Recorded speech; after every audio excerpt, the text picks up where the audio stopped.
the Sonos Roam. It's hit the ground running. What do I mean by that?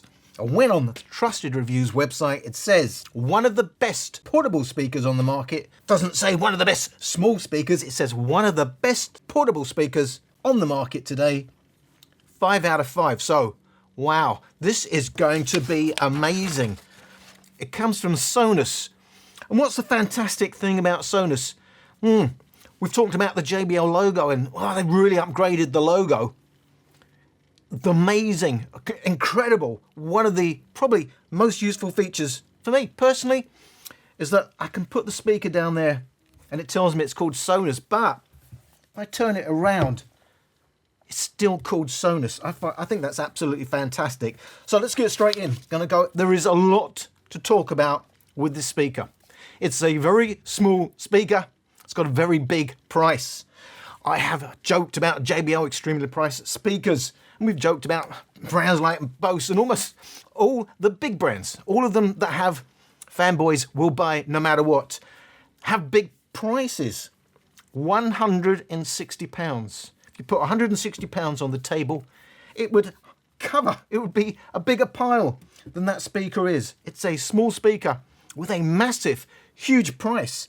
For instance, £160, I could almost get 4 Soundcore Boosts, upgraded version, £43, or the Tribit Maxsound Plus, £43. I've got them on the table because that was my £50 champion. This is my new £50 champion, and almost the same size, not quite, slightly heavier. That's a 430 gram speaker, but quite similar, except for £160, bloody hell, and £43. So I should tell you straight off, it's going to be a lot of specs, because that's what you're paying for. And I tell you, it is made in China. It comes from Sonos. If you buy the Sonos speaker, you're into the Sonos ecosystem. So a huge, massive, large chunk of what this speaker is about is it goes portable and it's part of the Sonos ecosystem. But of course, I would hope you know Sonos is a Wi-Fi system. Playing over Wi-Fi is higher quality than playing over Bluetooth. But this will do both Wi-Fi and it will do Bluetooth. And you can, I should point out, it is a bit of a nightmare when you set this up. If you don't have Wi-Fi in your house, of course, you wouldn't be watching me now, unless you'd mobile data, very, very expensive. You have to, when you first set this up, when you first turn it on, you have to. It's compulsory to go into the app to set it up. You will have to be on Wi-Fi when you first set this speaker up. And you will need to use the app. After that, you can use it as a standalone Bluetooth speaker. But bear in mind, this has very much got the Wi-Fi credentials, and you can play it both over Wi-Fi and over Bluetooth. But I'm on Android. Not fully supported on Android. What do I mean by that? Well, I can't cast to the speaker. No Chromecast here. I can't cast. So if I'm going into an app that I want to play from, forgive me for my sins, Father, but I do use YouTube Music. Well, I want to go into YouTube Music and I want to cast to it because I can go into the app, the Sonos app, and I can add some of my apps, but I will still be playing via the Sonos app. Very clunky. I don't particularly like it.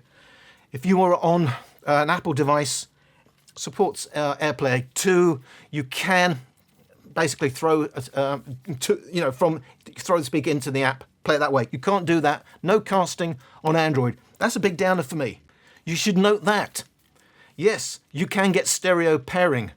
Wi-Fi credentials. It is Sonos. That means stereo pairing is only on Wi-Fi. You cannot pair 2 of these speakers in stereo via Bluetooth.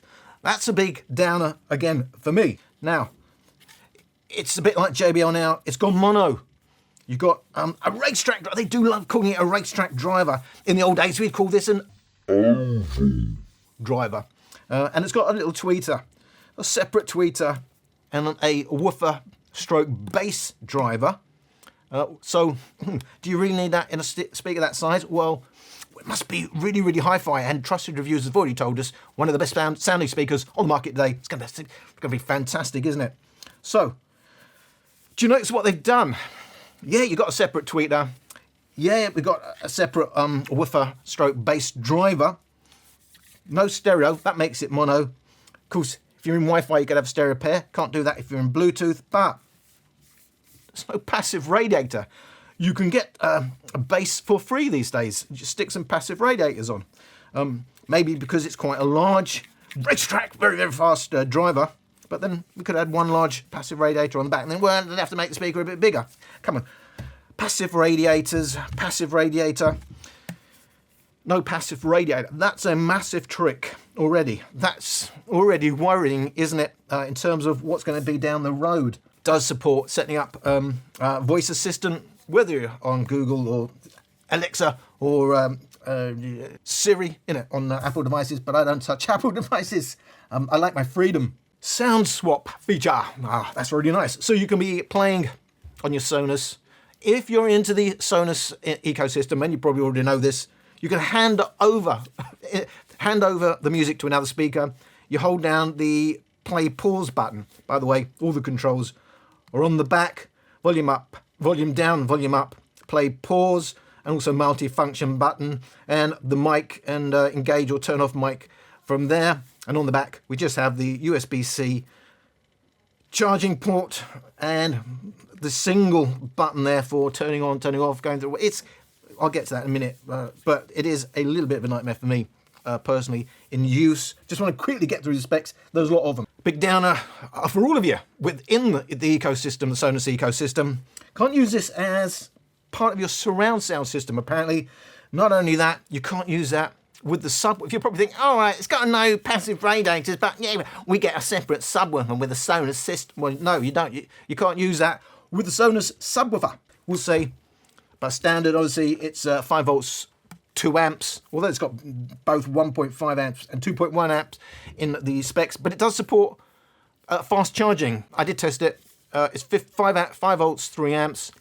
When I stick that on a fast charger, it is charging at 15 watts. And you can also do this wireless charging. You don't have to get the Sonos wireless charger, but if you do, it's exactly the same shape as the bottom and the top of the speaker, and it's really nice. But you can use any wireless charger, I believe. I think it charges at 7.5 watts, and I think they recommend a 10-watt charger. This, you're paying part of that £160 is because you're getting a quad-core processor and no less than 1 gig of RAM. You get all sorts of funky features. I'm not sure if any of them are enabled on this speaker, but I understand they could be well enabled down the road in an update. So part of what you're paying for, bear in mind, a lot of it is the ecosystem, and also the guts inside may not be much to do with playing it as Bluetooth portable speaker, but it's quite a powerful little device. Now, obviously, it comes with the assistant. You can connect it to whichever system you want, assistant you want. That means it wants to be in standby, and this I find it quite awkward. The one button to do several things. So that's currently off. Turn it on the first time. There, it should go to a white LED. That tells me it's now connected to Wi-Fi. But it came straight on because it was in standby. Bear in mind, to turn this off fully, so it's no longer in standby, you have to hold that down, I believe, for 5 seconds. But sometimes it turns off anyway. It seems to be right. That's now fully off. If you don't do that, every time you want to turn that speaker off, you've got to hold it for 5 seconds. Can you imagine having to go through that several times in a day? If you don't, it'll go into standby, and it will last up to 10 days. If I just turn it on once, got my white LED. I want to go to Bluetooth, so that I need the blue LED, and that's still right. The advantage, obviously, of going into standby is it will turn on straight away. That had to wait a little while to connect to my Wi-Fi. I'm now going to have to hold it down, but not for 5 seconds, just until it goes blue, and it's not going blue, and that'll probably turn off. And this is why I say it's a nightmare to do the simple things, and that probably leaving it standby is probably going to be the easiest. I want to go to Bluetooth, please. I'm going to turn it on. I can't, right. Yep, so now it's going to connect. And it's right, it's now connected. I should be able to go straight to Bluetooth. Right, now connected. I should be able to hold this down for 2 or 3 seconds. And it should just go boom, boom, and it's not doing it. There, all right, now it's gone. No, yeah, now it's gone to Bluetooth. But can you see? There's not much in it between holding it down for Bluetooth and holding it down to turn off altogether. In my mind, that's blinking crazy. But so that's why in reality, the easiest thing is just to put it in standby. Standby is just one little push, and I'll do that, and then it's off. Bear in mind, if I don't pick that up for 10 days, it's completely flat. I'm going to turn it on now. I can turn it on with a quick push, and now it's on. Bear that in mind. It's all part of living with your speaker. You should know that you've got two twin Class H digital amplifiers. That sounds fantastic. You should know that. Class H, it's not as efficient as Class D. We do, in the audiophile world, they do like a Class D amplifier. But Class H works well in a small speaker. Why? Because it's basically like having 3 power supplies. So you can switch it, depending on the power it needs to deliver, switch between low, medium, and high power. The downside is you normally pay more for a Class H amplifier. It is obviously got 3 power supplies. It's a little trickier to design, produce. The advantage in a small speaker is you can get away with a smaller heatsink. So there are advantages in a smaller speaker, but it's not a Class D amplifier. It's not as efficient as a Class D amplifier. I should mention it's got NFC. Have I forgot anything else? I've told you about the price. You want to know about the battery? 18 watt hour battery. And that's about what all of these are at these sizes. This is a little bit smaller. And obviously, depending on how much bass you get and how loud it goes, how much battery, that will tell you how much battery life you got. As I say, don't get too carried away with that. Other than just know 18 watt hours is a very reasonable size battery. It will default to AAC even on Android. So that's good, because that means, well, it does mean, they reckon that's better than SBC. Anything other than SBC on your Android is going to be good. It is Bluetooth 5, no auxiliary input. You can't use it as a power bank.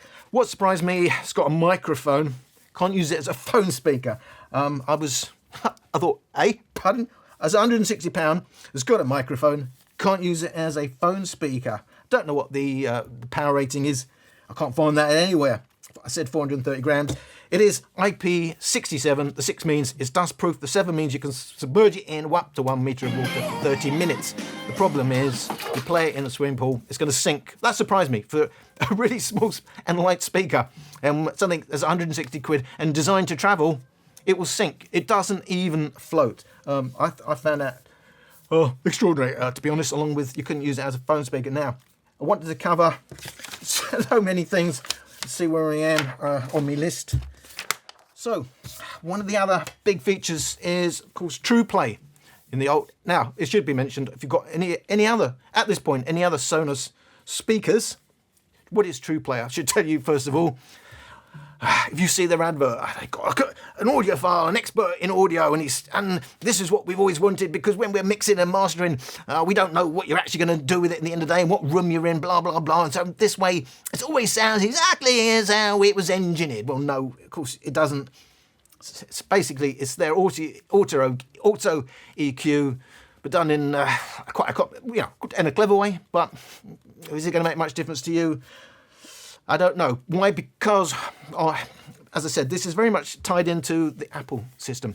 And I'm on Android. And on all the other speakers, you will need an iPhone, an Apple device, to go around your room measuring the echoes, and that will set up trueplay, which is meant to be a form of auto EQ to keep it balanced no matter what room you're in. Obviously, sounds different depending on the reflections and the size of the room, blah, blah, blah, to an extent. And it's trying to keep it standardized. So, but this is the first one that has auto trueplay, apparently.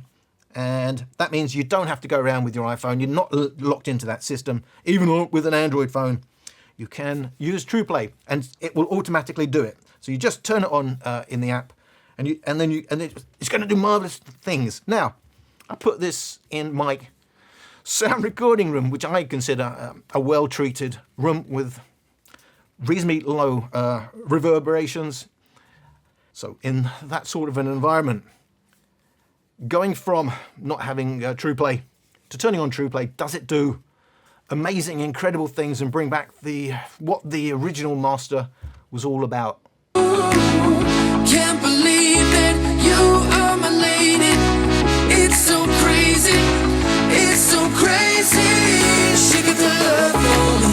She got the love for me. She makes me feel like I'm the only one. She got the love for me.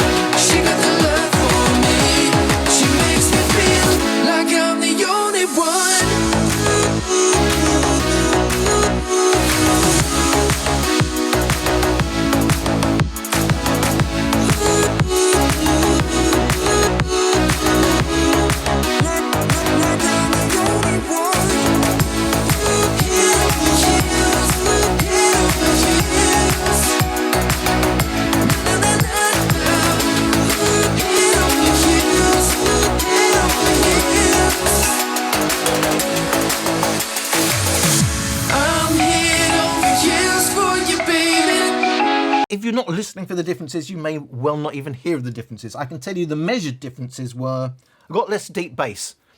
Less deep bass, I'm already out of here. But we did get more upper bass. Some of you JBL fans may like more upper bass. Did get more mids. Didn't really need it personally. And less in the brilliance range, so less harmonics. Already has a high roll-off at that end. So for me, less deep bass. Goodbye trueplay. So from here on in, I'm going to have to do all my measurements in the default mode. There is an EQ. You can go into the app and set bass down or up and the treble up and down and the loudness on or off. On my device, on my speaker, if I turn bass up and if I turn treble up, absolutely nothing happens. If I turn loudness on and loudness off, absolutely nothing happens. Weirdly, if I turn the bass down, it does cut the bass. If I turn the treble down, it does cut the treble. So I don't know if it does, if it only meant to support Apple devices, I don't know. I have to tell you, I can only, as an Android user, and it's probably relevant to you, with the speaker I have in my hand, I have to use this in default mode unless I don't want some bass. So let me just show you what you would do normally if you go into the app and you want to do some EQ of your own. So if you go into the app, you go to your products, you go to Sonos Roam, you go down to EQ. And for me, turning loudness on and off makes no difference. Turning bass up makes no difference. Turning treble up makes no difference. But taking the treble down will cut the treble. Taking the bass down will cut the bass. So that's not working for me. You can enable trueplay as well from here. Just have to flick that switch on. I'm leaving it off. You can, if you want, on this not very loud speaker, turn down the maximum volume limit. Something I find annoying is if I'm in the app. So what volume am I on now? I'm on, let's take it down to a known volume 60%. And then I start using the hard controls on my Samsung S10 Plus. So I'm bringing volume down, but you'll see it's only adjusting its own volume, its own internal volume, as so to speak, because I bring it down to 50%. I've only adjusted its relative volume to the system volume. I look at my actual volume now, I'm still on 60%. So I'm using my own app to change the volume while I'm in the app. But that's annoying. You go to your volume controls, the hard volume controls, while you're in the app. It's only doing relative control of the volume. If I set it to max, I'm still at 60% on the actual system phone. Don't know why it does that. That's really annoying. You can also add voice assistant here. You can, of course, add your own streaming apps and play it through the app over the Wi-Fi.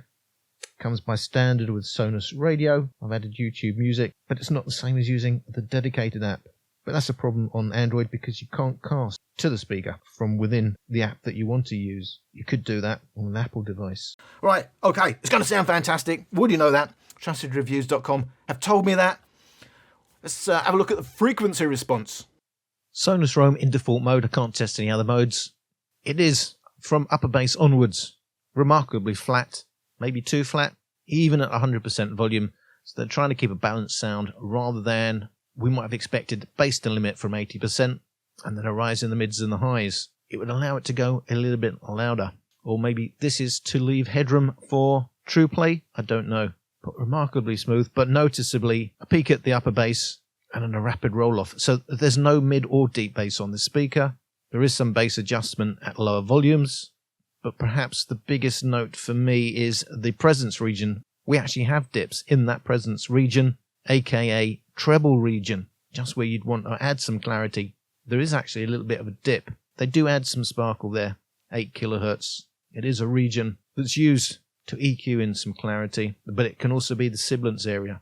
So all upper bass, no deep bass, hard cut-off, 15 kilohertz, for some reason, an absolute hard cut-off. And noticeable to me, although very, very smooth after the upper bass peak, there is a dip exactly where I wouldn't want to dip. It's in the presence region, 4 to 6 kilohertz, aka treble region. That's also looking like a problem to me. So let's get straight in. We'll start with a low volume test. I'm going to compare it to, they got no chance, they're 43 quid. Slightly bigger, but 43 quid, oh, no chance. The Maxsound, the Tribit Maxsound Plus, the Soundcore Boost, and I call it the version 2. It's the upgraded version against what we already know is one of the greatest speakers of all time. Finest thing I ever seen, center of attention, the cover of a magazine, picture perfect body, like something from a movie scene. I'm on the edge of my seat.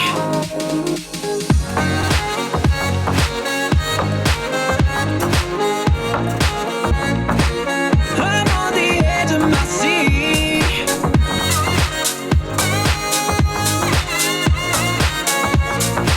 I'm on the edge of my seat.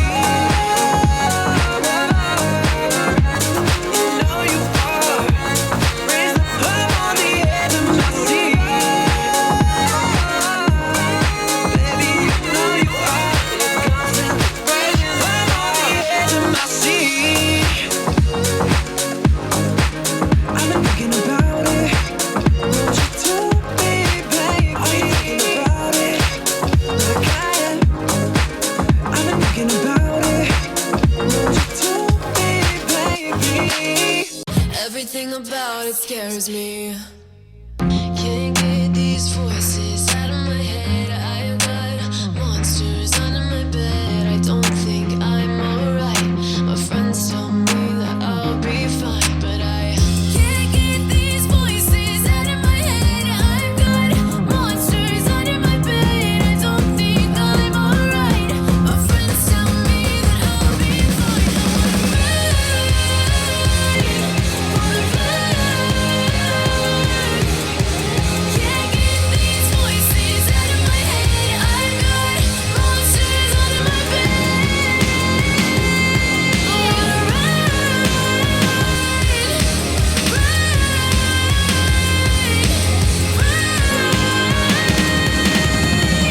can't get these voices out of my head. I've got monsters under my bed. So, not a bad sounding speaker at low volume.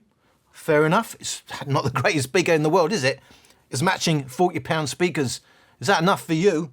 Only you can decide. Quite similar to the Tribit Maxsound Plus at these volumes. Actually even has a little bit more in the bass on that particular track at that particular volume. For what is a very, very clear speaker, and that's not quite as clear, but it is quite thin sounding, the Maxsound Plus, but very, very, very, very, very, very audiophile-like neutrality. Nice speaker, sounds okay, can certainly match the Maxsound Plus. But blinking heck, come on, that's bass. It's look, this is not its finest hour at 40% volume. You could certainly tinker with the EQ, but although I have reduced the 80 hertz slider at 40% volume because it is a little bit muddy at low volumes. You could certainly EQ it if that's where you're going to be listening all the time, but I'm trying to keep to an EQ that I can use all the way through the volume scale. But audio you can hear, it's a different world in terms of the bass on that speaker. This is a speaker with no deep bass, that's very upper bass and mids dominated. I mean, even more than the upper bass, it's the mids. It does give you clarity, but to bear in mind, that's the sound signature. If you're a bass head, not going to work for you. I have seen so many reviews that said it's almost boomy and so much bass, and it's like I was expecting something incredible. There's no deep bass. It's not there. It's whatever's there is completely rolled off. It's an upper bass, a mids first speaker. That's the reality of it. So that's at 40% volume, holding its own with £40 speakers. Is that enough for you? I don't know.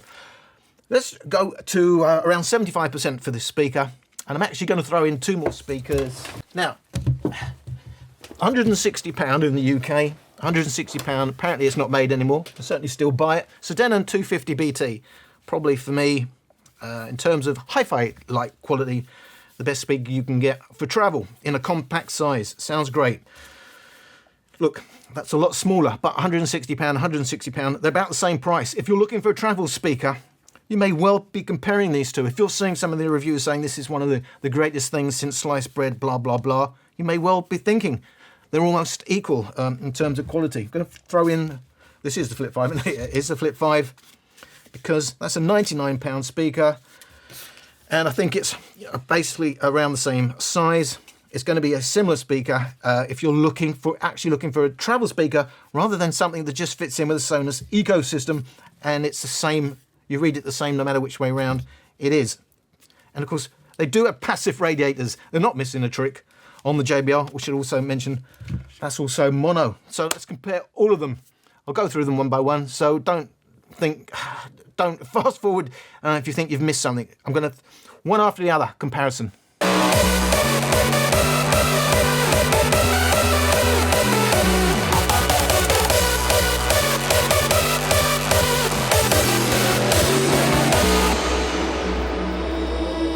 It never would have worked, we collide like shooting stars.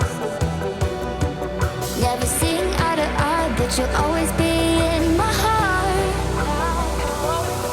Like fading pictures, you are falling out of frame. We have only old memories, but I love you just the same.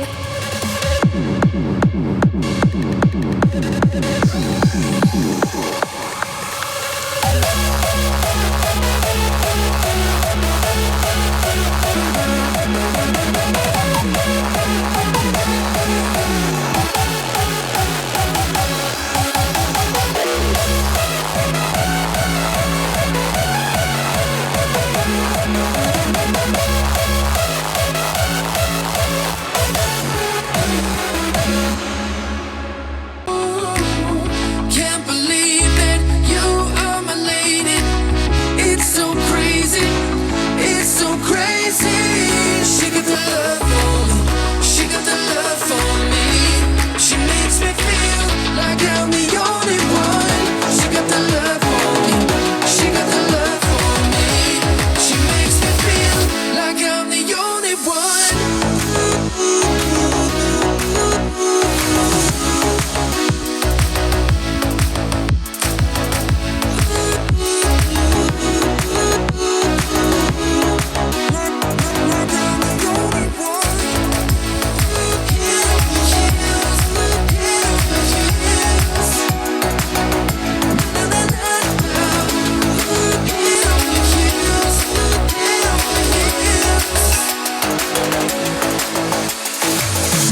I'm here over years for you, baby. On my own, leaving that place, never felt there at home. Where I've been then, where I am now. Oh, I see, it was all too much. It was all too much. Well, I used to cry and my father lied, told me I'm strong. Broke his heart to know that I had to go, feeling alone. Had to grow skin that no one in. It was all too much, it was all too much. Well, I used to cry and my father lied, told me I'm strong. Broke his heart to know that I had to go, feeling alone. Had to grow skin that no one in. It was all too much, it was all too much. It was all too much. Gold, like moonlight over Hollywood. And it's cool, yeah, 'cause you know it's good, oh baby.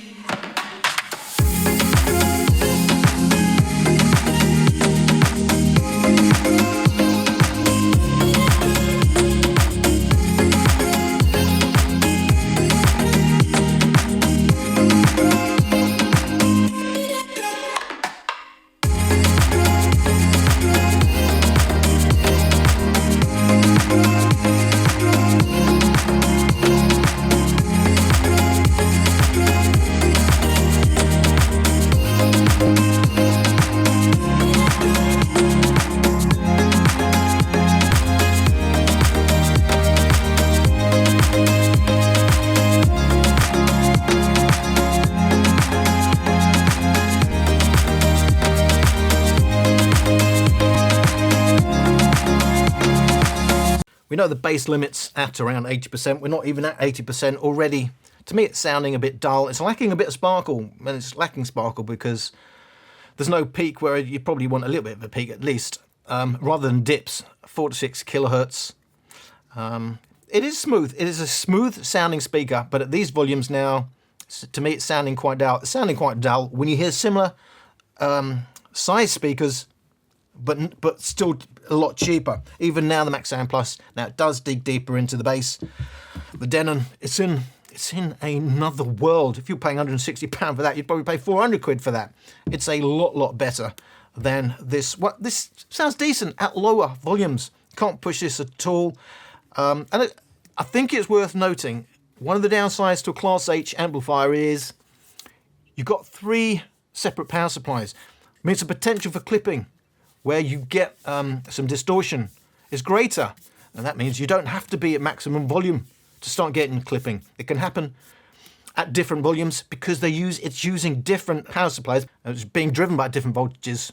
But just note, there's advantages and disadvantages to what they advertise as twin Class H amps, and one of them is you can clip at different volumes, not just maximum volume.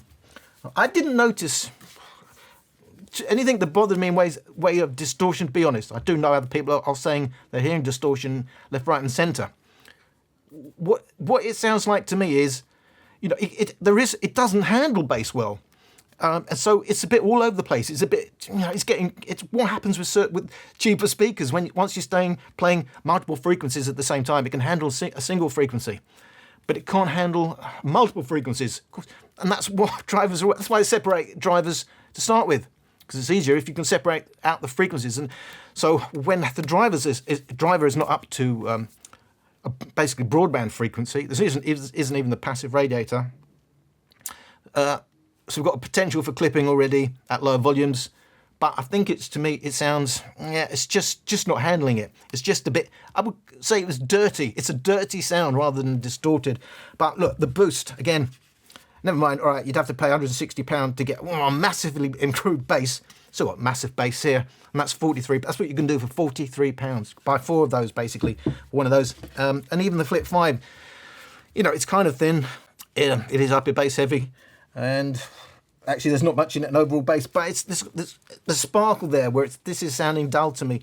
So, so I'm already thinking, £160 saw me coming. And let's see the headroom. I think we already know the writing's on the wall. 100% volume, all these speakers.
So the Maxsound Plus, it does go the loudest, but it doesn't have an awful lot of bass. You can see that roll off is from around 90 hertz. It's almost upper bass, and it's a very strong mids and highs. But technically, in terms of LUFS, it is the loudest. by nearly a decibel over the Flip 5, which actually has sort of a similar sound signature now with that roll-off in the bass. Again, that peak around 90 Hz, strong elsewhere. And then we've got the Soundcore Boost, and you can see where it's noticeably fatter in that bass. If you look around the 60 Hz region here, where we're going to talk about some semblance of deep bass, compare that to the Maxsound Plus, the Flip 5.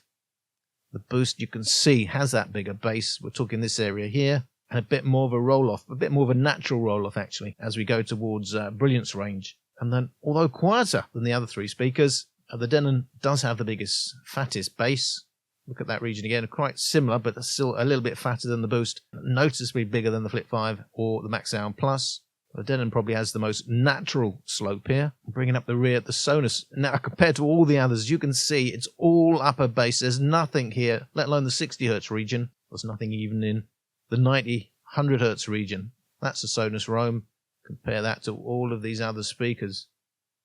So it is an upper bass heavy speaker. We already knew that. We wouldn't expect it to go deep in the bass, certainly at maximum volume, because it didn't really do it at lower volumes. And you can see that hard cut-off.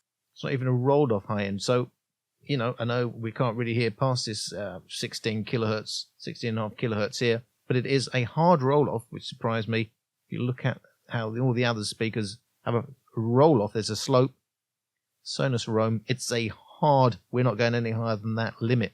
Technically, in Maxsound Plus, it goes the loudest, but it's very screechy, it's very thin, very brittle. For me, I'm not going to listen to that maximum volume. I could say the same for the Flip 5.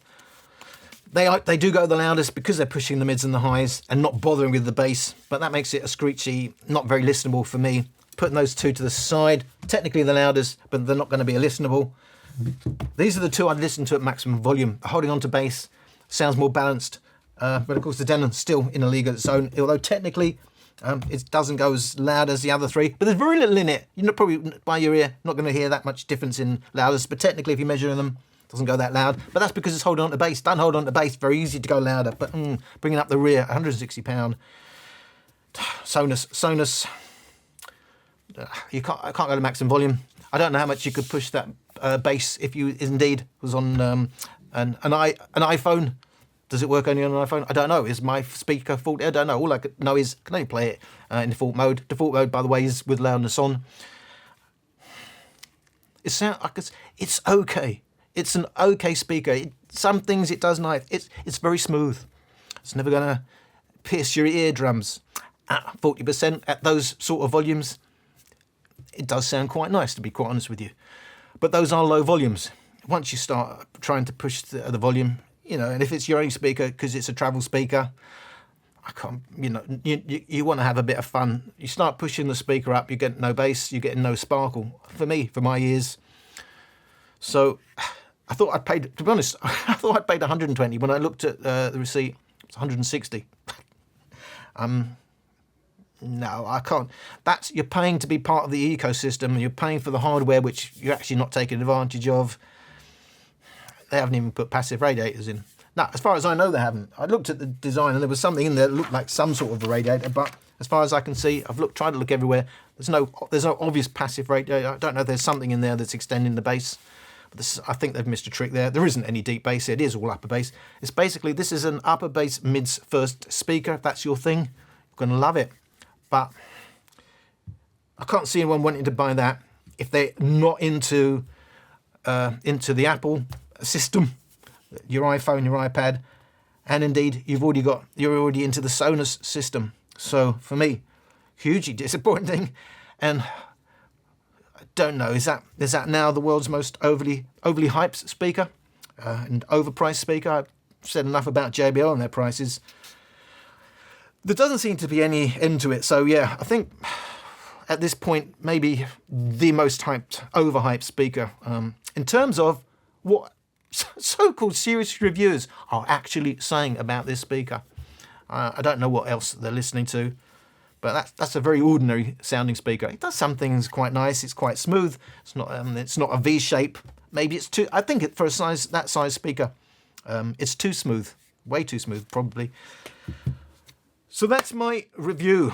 Not really a review, is it? It's more about going over the specs, which I thought I should mention. I did spend a lot of time speaking about the specs deliberately because that is what you are paying for. If you want a speaker that sounds good, you don't need to spend that sort of money. You're going to get, I think, I would suggest either the Anchor or the Denon. Hope you got something out of this particular video, and I thank you for watching.